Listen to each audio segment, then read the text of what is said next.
Fellas, in today's content we are gonna talk about a couple of topics. On one hand, we've got this fire conversion Shield Crush Chieftain, and while yes, I know it's an extremely original idea considering the previous video, but on the other hand, I wanna share some thoughts about the current state of the game, because to some degree tonight's character is a byproduct or at least has some relation to that particular situation. So with that in mind, let's discuss this shield crushing adventure, because to some degree we are reheating the previous video concept with new spices. But we've got a lot of stuff to go through today, so this video is gonna be a bit different to others. If you enjoy it, don't forget to subscribe to the channel, but I'd also like hearing, or in this case, reading your opinion on the current state of the game. And with all of that said, let's discuss weaponizing a defensive item for the third character in a row. Alright then, so I wanna talk about the skill tree first, because it is a bit of a mess as we are traversing everywhere to get the stuff that we need. With that in mind, this is a level 93 chieftain. We are gonna convert 100% of physical damage to fire through the Ascendancy and Avatar of Fire. And we are also grabbing Elemental Overload because we want to have an easier time gearing up. So once we've got these two keystones, we are gonna rush towards the ranger starting area because we want a couple of things around here. We are building this character to be elemental element immune, so we want both crystal skin and thick skin and their respective nodes allocated. Together, these two clusters give us 70% chance to avoid elemental ailments, which we are gonna cap through a bench craft in the body armor and the boots. That way we don't have to worry about ignite, shock, chill and freeze. Now in the duelist area we are rushing towards gladiatorial combat through the right side, as we want as much damage stuff while holding a shield. The thicker your shield, the bigger the damage bonus from this notable, which is why we are investing points into it. Since we also use Fortify, Rampart gives us a bit of damage, though with all honesty Fortify doesn't really help that much nowadays, so if you want to ditch this and instead focus on damage, you can abandon that support and grab something else like Primeval Focus with these points. That is up to you though. Since we travel a lot in this skill tree, there is not much room to grab a lot of stuff. But the important things that we want are Divine Judgment, Command of the Elements, Precise Interception, Versatility, Sovereignty, and finally Tireless, which is absolutely mandatory and you'll see why in just a bit. The rest of the Ascendancy is Hinekora, Ramako, and Tukohama. We grab them for the Life Leech and the Ash against rare or unique enemies, Fire Penetration and bigger buffs from the Ancestral Totems. As for the jewels, one is a Watcher's Eye with Fizz's extra fire while affected by anger, and attack speed while affected by precision. For the rest of the jewels, all of them have increased maximum life alongside global accuracy rating and any other damage stuff that you can cram into them, such as attack speed, melee damage, global fizz damage, damage while holding a shield, etc. And now with the skill tree out of the way, let's talk about the gear. Remember as much life, accuracy, resistances and chaos res as possible anywhere and everywhere you can get those. Since we are not building for critical hits besides those that trigger elemental overload, our shield just needs to be as thick in the armor department as possible. The more armor on it, the more damage we'll deal. We are gonna socket Flame Dash, Link to Second Wind and Life Tap on it. The weapon is a stat stick, for lack of a better word. And it is a Shaper influenced one-handed mace with elemental damage with attack skills, area damage, enemy skill with attacks or spell hits explode, and we bench craft increased fire damage. Optimally this also has Fizz as extra fire, but I couldn't find one with that modifier, but in your case don't sleep on it as that gives you a lot of damage that I do not have currently. I've got Vaal Ancestral Warchief, Link to Combustion and also Blood Rage in this spot. The helmet is a crown of the Inward Eye with Ancestral Protector grants 18% increased attack speed as the enchantment, but Shield Crush attack speed is good as well. In here I've got Precision, Anger and Herald of Ash linked to Enlighten. Now for the body armor, this is where the things get dumb. It is going to host our main skill, Shield Crush, which is linked to Fortify, Anomalous Inspiration, Divergent Multistrike, Awakened Fire Penetration and Elemental Damage with attack skills. This chest must either have Warlord or Shaper influence with at least +1 level of socketed active gems. +1 level of strength gems from faceted fossils also works here, and if you can combine them both that will be optimal, but the reason we want GM levels is because at level 23, Shield Crush gains even more damage from the armor or evasion on your shield. This is why Shield Crush is level 21, the body armor is gonna give it another level, and in my case the final one comes from the amulet. This amulet also has Panopticon anointed on it because we are using ancestral totems and we want as much damage when they are up. This entire shindig is mandatory, so don't ignore those modifiers when putting this character together. Anyways, one piece of jewelry is gonna carry the entire mana cost on its back. We need an Elrond Unveiled ring with negative mana cost to non-channeling skills, which we are gonna improve on by using Fertile Catalysts. In combination with Inspiration and Tireless, Shield Crush costs 4 mana to use, which we can maintain without problems even while not having any mana leech. This setup is also mandatory, otherwise you'll have to drop an aura and get mana leech, which implies more points spent in the skill tree acquiring that mana leech. Coming back to the character, the other ring has Onslaught on hit as the implicit. This piece of jewelry can be either rare or unique, as it's my case.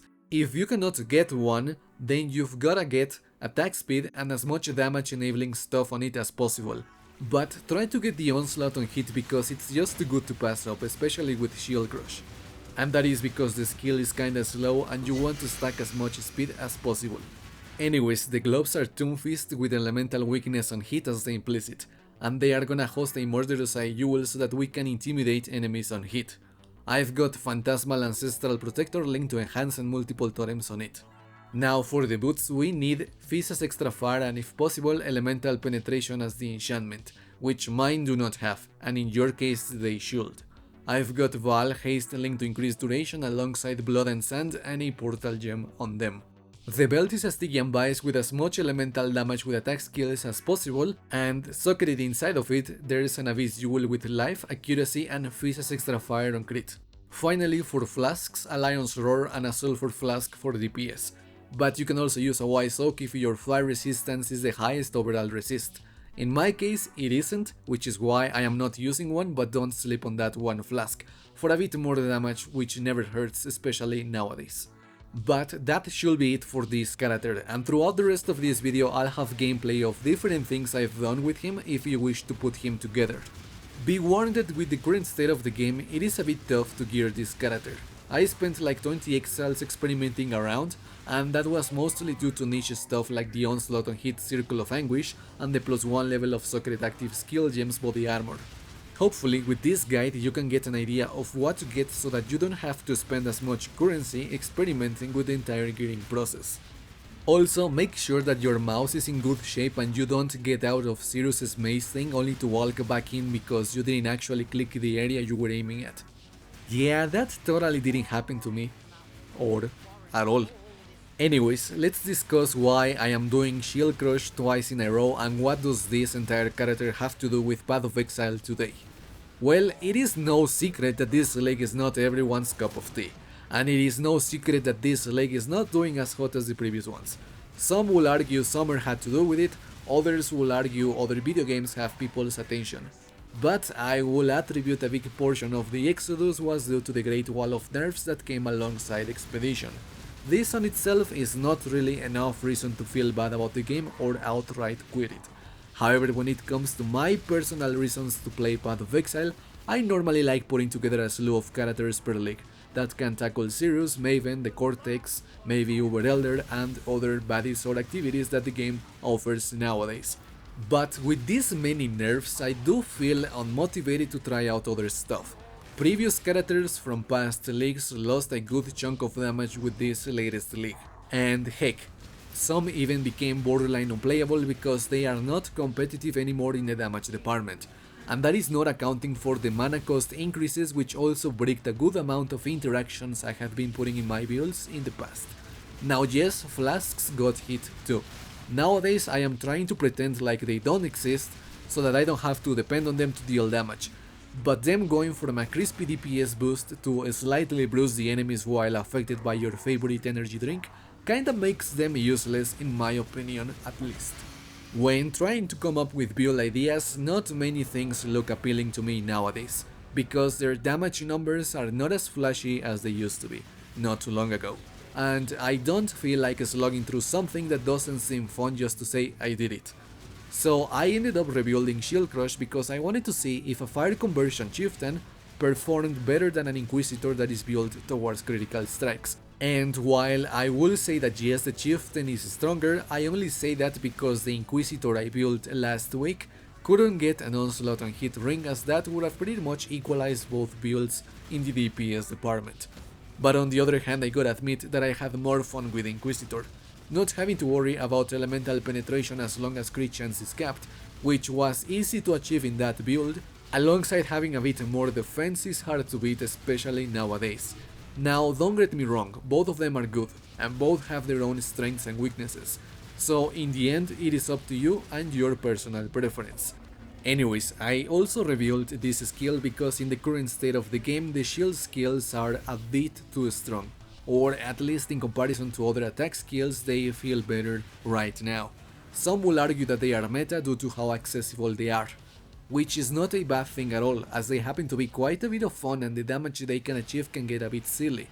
But then you remember that the great nerfing just happened, and in my case when I spent some time in PoE figuring what's gonna be the next character, and the end result is doing half or even less damage than a chieftain with a board lit on fire as his source of damage, let's just say that I have a hard time committing to something new or different.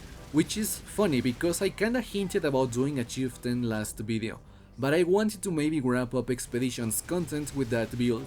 But as it turns out, I ended up building this guy early on, and it's mostly due to that lack of motivation to build anything else. This entire topic is something that bothers me right now because there really isn't anything out there that is or was as fulfilling to play as Path of Exile. And yes, I am aware that there are other games in this genre, but to be quite honest, I don't really care for them as much as I do Path of Exile.